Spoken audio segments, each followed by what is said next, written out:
nous donne un taux de croissance positif, mais 0%, après la baisse de 0,5% en 2015, un taux de croissance de 0% pour 2016. Nous pensons que 2017 aussi, nous aurons un taux de croissance de 0% du niveau des exports. La consommation à Maurice, c'est le socle essentiel de notre croissance économique. Malheureusement, nous constatons que depuis 2009, le taux de croissance de la consommation est en baisse. Nos estimations, encore une fois économétriques, nous donnent une hausse pour 2016 de la consommation de 2,7%, 2,8% pour 2017. Nous constatons que l'investissement est en contraction depuis 2012.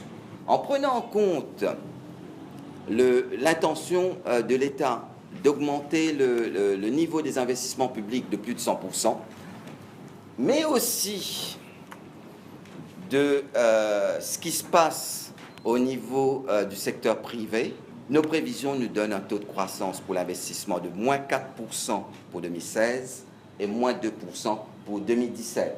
Nous allons connaître une reprise réelle de l'activité économique dès 2016, à un taux de 3,4%. Ce taux devrait s'intensifier au cours de l'année 2017 à 3,7%. Donc nous anticipons quelques retards dans la mise en application des mesures annoncées dans le budget. Toutefois, si jamais, dans le court terme, nous voyons une mise en application très rapide de toutes les mesures annoncées dans le budget, à ce moment-là, nous reviendrons très vite pour ajuster notre taux de croissance économique. Nous sommes venus avec quelques propositions qui peuvent avoir un impact assez immédiat sur l'évolution économique à court terme. Premièrement, nous pensons, au vu du taux d'inflation, que nous avons besoin d'accélérer notre politique monétaire expansive.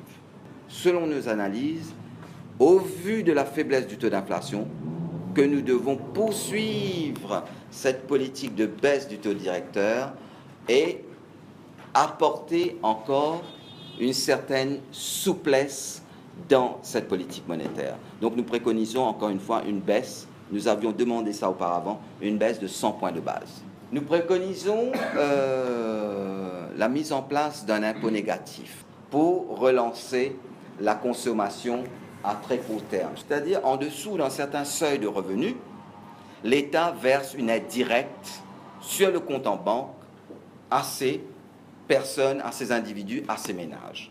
Nous avons fait une proposition pour les ménages ayant au moins un dépendant touchant des revenus de moins de 25 000 roupies, qui est une injection jusqu'à 2 000 roupies. Donc cette mesure, en elle-même, selon les estimations, pourrait rapporter jusqu'à 0,3 points de PIB dans le court terme. En deuxième, nous pensons qu'il est grand temps de revoir les seuils d'exemption sur l'impôt sur le revenu. Dans le dernier budget, nous avons beaucoup de mesures concernant comment faire pour avoir des retraités à Maurice pour les maisons de retraite qu'on va construire dans le futur, etc. Il y a plein de mesures dans ce sens. Nous, au niveau de la MCCI, nous proposons aussi d'étendre ces mesures et d'accélérer ces mesures en attirant 20 000 retraités étrangers dès 2017. Cette mesure pourrait avoir un impact, cela pourrait avoir un impact sur la consommation d'environ 6,5 milliards de roupies pour les 20 000 et un point de PIB supplémentaire. Nous avons parlé, nous, de notre côté, des retraités en premier. Après, on verra pour les autres. Mais en premier, pourquoi les retraités? Parce que nous voyons là une opportunité avec le Brexit. Donc, nous pensons que 20 000 dès 2017 est réalisable. Simplement, il faudra travailler dans ce sens. Nous avons, nous, estimé que nous pouvons attirer jusqu'à 200 000 dans les années à venir. Les 200 000 correspondent à un surplus de 65 milliards de roupies de consommation. Toujours concernant l'élargissement de la base des consommateurs, là, c'est d'étendre tout simplement le remboursement de la VAT et des autres taxes aux Mauriciens en partance. Cette mesure peut rapporter 0,5 points de PIB supplémentaire. Donc nous avons 4 mesures que nous pensons importantes pour pouvoir améliorer notre offre à court terme, encore une fois. Maurice a fait d'énormes progrès concernant la création d'entreprises. La variable pour la création d'entreprises représentait 8% du per capita income. Auparavant, jusqu'en 2005, et actuellement, on a baissé ce coût et c'est autour de 2%.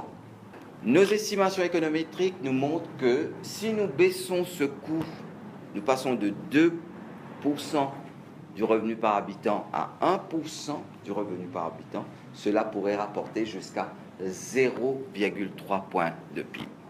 Deuxième élément, les coûts liés au commerce frontalier. Avant même qu'il arrive ou avant même que le bateau parte avec les marchandises, c'est tous les coûts reliés au commerce frontalier, c'est-à-dire à l'import et à l'export. Nous préconisons de travailler dans ce sens, d'aller pour pouvoir réduire ces coûts qui sont les coûts dans le port, les coûts de maintenance, les coûts de la logistique, etc. Nos estimations donnent que s'il y a une baisse de 10% de ces coûts, cela pourrait rapporter jusqu'à 0,3 points de PIB supplémentaire. Les deux autres mesures que nous allons parler, c'est réellement pour améliorer notre production potentielle.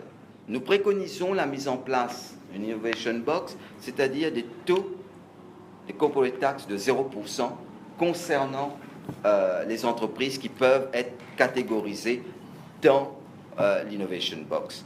C'est une mesure fiscale pour attirer l'innovation, en gros, qui permet à l'entreprise de prendre des risques et de développer des brevets, des franchises dans un pays donné.